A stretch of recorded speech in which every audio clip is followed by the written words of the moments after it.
नमस्कार। आपका बहुत बहुत स्वागत है। कैसे हैं आप? हम लोग नित्य नई कुंडलियाँ देखते हैं और कई प्रकार के योग बताते हैं, दोष बताते हैं। जैसा कि आप जानते हैं कि आपके पूर्व जन्मों के कर्मों के आधार पर जब आपका जन्म होता है तो आकाश में ग्रह की स्थितियाँ उसी के अकॉर्डिंग बनती हैं और उनको हम कुंडली के माध्यम से अध्ययन करके ये बताते हैं कि आपके पूर्व जन्म में कर्म के आधार पर आपको इस जन्म में क्या प्राप्त होने वाला है। कई बार हम कहते हैं कि आपके पूर्व जन्म के कर्म अच्छे थे तो ये ग्रह इतनी अच्छी स्थिति में आया है और आपको अच्छे फल देगा। और कई बार हम कहते हैं कि आपके पूर्व जन्म के कर्म खराब थे इसलिए ही आपके ग्रहों की स्थिति बहुत खराब प्राप्त हुई है। लेकिन कई बार जाने अनजाने में पूर्व जन्म में कुछ कर्म ऐसे होते हैं जिसमें कि हमने कोई गलती की होती है या किसी को दुख पहुंचाया होता है तो श्राप के रूप में वो इस जन्म में हमें ग्रह दर्शाते हैं कि आपको इस श्राप का फल भोगना पड़ेगा। अब क्योंकि हम पूर्व जन्म की चाहते तो सब भूल जाते हैं कि हमने क्या किया और हमें क्या श्राप मिला। लेकिन अगर हम ज्योतिष जानते हैं तो कुंडली के माध्यम से हम ये पता लगाने में सक्षम हो जाते हैं कि आपने ऐसा कोई पाप किया है जिसके कारण ये आपको फल भोगना पड़ रहा है। श्राप की बारे में तो हिंदू धर्म में क्या हिंदुस्तान में हर कोई जानता होगा, क्योंकि श्रापों पे कई टीवी सीरियल बनते हैं, धर्म गुरु बताते हैं।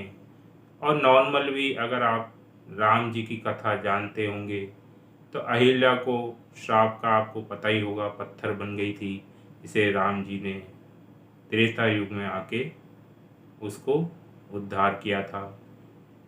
वैसे ही हनुमान जी के बारे में भी आपने सुना होगा कि वो बचपन में काफ़ी शरारती थे तो उनके भूलने के लिए उनके बल को श्राप मिला था जिससे वो अपना बल भूल गए थे। बाद में जामवंत ने उनको उनके बल का याद दिलाया जिसके द्वारा वो फिर समुद्र पार कर पाए। इसके अलावा कृष्ण जी ने भी कईयों को श्राप मुक्त किया। बचपन में आपने पता होगा जब यशोदा माता ने उन्हें बांध दिया था तो उन्होंने उसी को घसीटते हुए एक पेड़ के नीचे अटकाया उसको, तो पेड़ से वो श्राप मुक्त हो गए, वो देवता थे। ऐसे ही कई श्रापों की कहानी आपने सुनी होगी, चाहे वो देवता हों चाहे कई हों लोग हों।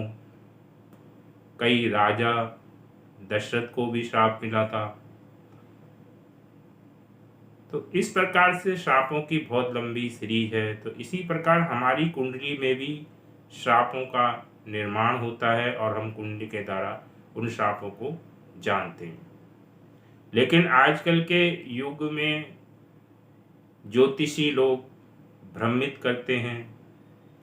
आप किसी आर्थिक परेशानी से गुजर रहे हैं, कोई शादी समस्या से गुजर रहे हैं, कोई बिजनेस से रिलेटेड, शिक्षा से रिलेटेड कई तरह की समस्या से गुजर रहे होते हैं, आप ज्योतिषी के पास जाते हैं तो ज्योतिषी आपको इन श्रापों की याद दिलाते हैं।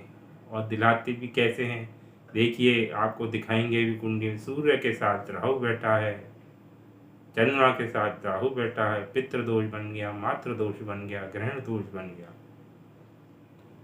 तो एक बात बताइए, साल में 2 बार सूर्य राहु के पास आता है और 1 महीने तक रहता है, तो 1 महीने तक जितने भी बच्चे पैदा होंगे क्या सबको पितृदोष लग जाएगा? चंद्रमा महीने में 2 बार राहु के पास से गुजरता है, 2.5 दिन तक रहता है, तो कि उस दौरान सारे बच्चे को पित्त दोष लग जाएगा। और चलो मान लो लग भी गया तो उनकी उन्नति रुक जाएगी, उनकी शादी रुक जाएगी, उनको बहुत कष्ट होगा, ऐसा पंडित लोग कहते हैं। तो इन सब भ्रांतियों को मैं आज इस वीडियो में दूर करूंगा। लेकिन इससे पहले आपसे सविनय निवेदन है कि अगर आपने मेरा चैनल अभी तक सब्सक्राइब नहीं किया है तो प्लीज़ सब्सक्राइब कीजिएगा, बेल आइकन को दबा दीजिएगा, और अगर आपको वीडियो पसंद आए तो लाइक और शेयर भी करना ना भूलिएगा। तो चलिए शुरू करते हैं आज का टॉपिक, पूर्व जन्म के श्राप। पूर्व जन्म में कई बार जाने अनजाने में आप किसी का अपमान कर देते हैं या किसी को नुकसान पहुंचाते हैं, तो उसके दिल से जो आपके लिए बद्दुआ निकलती है वही श्राप के रूप में आपको प्राप्त होती है। तो सर्वप्रथम तो ये जो श्राप होते हैं, ये जो है नॉर्मली पूर्व जन्म के श्राप हैं। ये जो 8 प्रकार के श्राप होते हैं, जैसे सर्प श्राप कहते हैं, दूसरा पित्त श्राप है, तीसरा मातृ श्राप है, चौथा भात श्राप है, 5वां मातु श्राप है, 6ठा भ्रम श्राप है, 7वां पत्नी श्राप है, 8वां प्रेत श्राप है। ये 8 प्रकार के श्राप बताए गए हैं। और आजकल ज्योतिषियों ने इसमें थोड़ा सा उसका मॉडिफिकेशन कर दिया है। सर्प श्राप को आगे और एक्सटेंड करके काल सर्प दोष बना दिया है, जबकि काल सर्प दोष का कोई जीवन पे फर्क नहीं पड़ता है। वैसे ही पितृ श्राप को पितृ दोष कह के बहुत डराते हैं कि आपकी उन्नति इसी वजह से रुकी हुई है, आपके घर में सुख संपत्ति इसी वजह से रुकी हुई है, आपकी शादी इसी वजह से नहीं हो रही है। हर काम के लिए पितृ दोष को दोषी मान देते हैं। एक बात बताइए, आपके पितृ जीवन भर आपके माँ बाप अपने संतान चाहे कैसी भी हो उसके लिए रात दिन एक करा रहता है, तो क्या वो श्राप देगा? श्राप देगा भी तो किसी प्रैक्टिकल चीज़ में देगा, क्या पूरी उन्नति रोक देगा, उसका पूरा जीवन बर्बाद कर देगा? ऐसा क्या संभव है? बल्कि उनके श्राप में भी एक आशीर्वाद ही छुपा रहता है। वो कैसे? जैसे पितृ श्राप है, किसी कारणवश जाने अनजाने में आपके पितरों को दुख पहुंचा हो, आपके कारण, आपके पिता के कारण, तो पितृ तो काफी आगे तक होंगे, दादा परदादा होंगे, तो उनको दुख पहुंचता है तो वो बद्दुआ कहें या आशीर्वाद के रूप में ही कहें कि तुम्हें भी ऐसी संतान कभी प्राप्त न हो जैसे कि मेरे को तुम प्राप्त हुए हो संतान के रूप। यानी कि यहाँ से बात क्लियर हो जाती है कि ये जो श्राप हैं जितने भी हैं, क्योंकि पूर्व जन्म हमेशा पंचम भाव से देखा जाता है और पंचम भाव केवल संतान को दिखाता है। अगर जीवित प्राणियों की बात करें, बाकी तो उसके कई हैं, विद्या है, प्रेम है, लेकिन जीवित उसमें देखा जाए तो संतान से संबंधित प्रॉब्लम। तो ये जितने भी श्राप हो, चाहे श्राप हो, पितृ श्राप हो, ये सब पंचम भाव यानी कि संतान से संबंधित ही हैं। आपकी संतान होगी नहीं होगी, या गर्भपात हो जाएगा, या आप बहुत परेशान रहेंगे, काफ़ी विलम्ब से होगी तो अच्छी तरीके से सर्वाइव नहीं कर पाएगी, प्रॉब्लम होगी।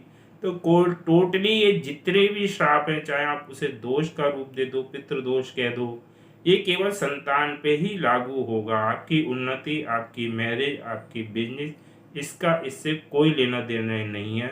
अगर कोई पितृ दोष भी बताता है तो अगर आपकी संतान सही है, अच्छा है, तो आप ये समझिए कि वो झूठ बोल रहा है या उसको पितृ दोष पढ़ना नहीं आता है। तो केवल संतान से संबंधित प्रॉब्लम आएगी, चाहे वो सर्प दोष हो, पितृ दोष हो। दूसरा पितृ दोष में कह देते हैं राहु के साथ सूर्य देखते हैं, अरे देखिए आपका राहु के साथ सूर्य है, पितृ दोष है। जबकि पितृ के लिए सूर्य का होना जरूरी है, राहु का होना जरूरी नहीं है। अब मैं थोड़ा सा आपको डिस्क्राइब करता हूं क्यों। जैसे सर्प श्राप है, तो सर्प जनरली राहु केतु को ही माना जाता है ज्योतिष में। तो ये जो श्राप देखने का तरीका होगा, इसमें राहु ग्रह जरूर इन्वॉल्व होगा, यानी कि सर्प श्राप में राहु ग्रह इन्वॉल्व होगा। बाकी अन्य ग्रह भी इन्वॉल्व होके जब योग बनाएंगे एक, तभी पर्टिकुलर आपको सर्प श्राप मानने होगा। वैसे ही पितृ श्राप में सूर्य का होना जरूरी है, राहु चाहे हो या ना हो, लेकिन सूर्य होना जरूरी है। पिता का कारक सूर्य है, तो सूर्य के द्वारा विभिन्न योग, जो आगे मैं कभी दूसरा वीडियो बनाऊंगा अलग अलग तो आपको बताऊंगा। तो सूर्य जरूर होगा, लेकिन जरूरी नहीं है राहु केतु, कई कॉम्बिनेशन होते हैं इसके भी, कई श्लोक हैं, कई योग हैं जो पितृ दोष को दिखाएंगे, लेकिन उनमें सूर्य का इन्वॉल्व होना जरूरी है, लेकिन राहु का नेसेसरी नहीं कि राहु हो ही हो। मात्र श्राप में चंद्रमा का होना जरूरी है, इसमें भी राहु केतु हो या न हो। राहु केतु के अशुभ ग्रह हैं तो हो भी सकते हैं, नहीं भी हो सकते हैं, क्योंकि वो मैलेफिक ग्रह हैं तो नुकसान पहुंचाएंगे, लेकिन चंद्रमा होना जरूरी है। तो मात्र के लिए हम चंद्रमा देखते हैं, पितृ श्राप के लिए हम पिता यानी कि मंगल देखेंगे, इसमें चंद्रमा देखेंगे। इसमें सब श्राप में जरूर राहु इन्वॉल्व रहेगा हर उसमें। भ्रात श्राप क्योंकि हम भाई के लिए देखते हैं, तो भाई जो है मंगल से देखा जाता है, तो इस वाले श्राप में मंगल के द्वारा कोई ना कोई अशुभ योग बनेगा और ग्रहों भी उसमें इन्वॉल्व होंगे। खासतौर से पंचम का कारक इन्वॉल्व रहते हैं, क्योंकि ये संतान से ही संबंधित प्रॉब्लम है। मातुल श्राप बुध के कारण होता है, मातुल मामा से संबंधित श्राप को कहते हैं। तो बुध जो है मामा को दिखाता है, तो ये मामा से संबंधित श्रापों के बारे में बताएगा। ब्रह्म श्राप जो है गुरु के कारण, यानी कि बृहस्पति देव इसमें इन्वॉल्व रहेंगे, तो जनरली ब्राह्मणों को, गुरु को अगर कोई प्रॉब्लम आपके द्वारा आपके पहुंचाई गई तब वो बद्दुआ देंगे। पत्नी श्राप शुक्र के कारण होता है, क्योंकि शुक्र जो है पत्नी का कारक ग्रह कहा जाता है, तो शुक्र के कारण अगर कोई श्राप मिलेगा तो पत्नी श्राप की श्रेणी में आएगा। और प्रेत श्राप शनि के कारण बनता है, तो ये जो है प्रेत श्राप में शनि इन्वॉल्व रहेगा। तो आप समझ गए कि पितृ श्राप में सूर्य का होना जरूरी है, राहु केतु का होना आवश्यक नहीं है।